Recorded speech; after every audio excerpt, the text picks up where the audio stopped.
Le Premier ministre polonais a déclaré que la sécurité de son pays était violée de manière très brutale. Il s'est ainsi exprimé alors que des groupes de migrants tentaient de prendre d'assaut une clôture se trouvant à la frontière orientale de la Pologne avec le Bélarus. L'Union européenne accuse le Bélarus d'utiliser les migrants comme des pions contre le bloc en représailles aux sanctions. Le président biélorusse, Alexandre Loukachenko, nie ces accusations et affirme que des citoyens polonais, allemands et ukrainiens ont facilité le transit des migrants vers l'Europe.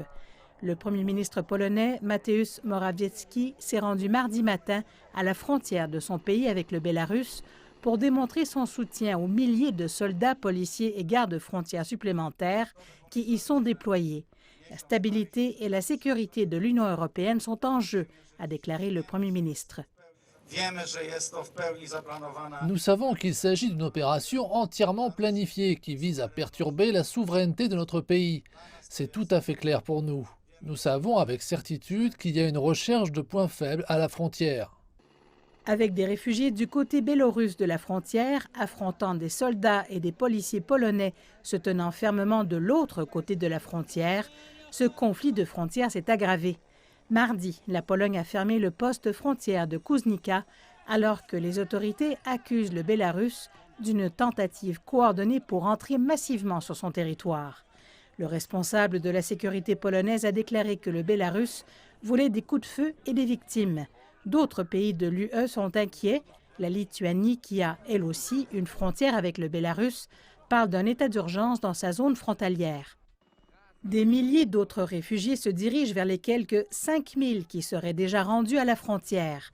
Les organismes de bienfaisance décrivent les conditions comme pénibles, avec des températures glaciales et une nourriture et des soins médicaux insuffisants. Des groupes humanitaires affirment que la Pologne viole le droit d'asile international en repoussant les réfugiés vers le Bélarus au lieu d'accepter leur demande de protection.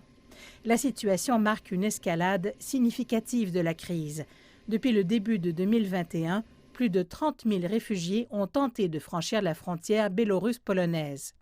L'UE reproche au Bélarus d'avoir encouragé les réfugiés d'Afrique et du Moyen-Orient à tenter d'entrer dans l'UE, ce qu'ils appellent une tactique hybride, qui serait une vengeance pour les sanctions occidentales imposées contre le gouvernement bélarusse du président Alexandre Loukachenko à la suite d'une élection contestée.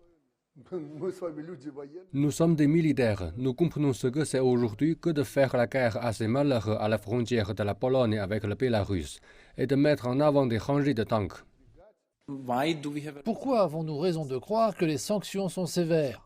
Parce que le régime de Loukachenko commence à se comporter comme un régime de gangsters. Parce que cela leur fait du mal et qu'ils ne savent pas quoi faire d'autre.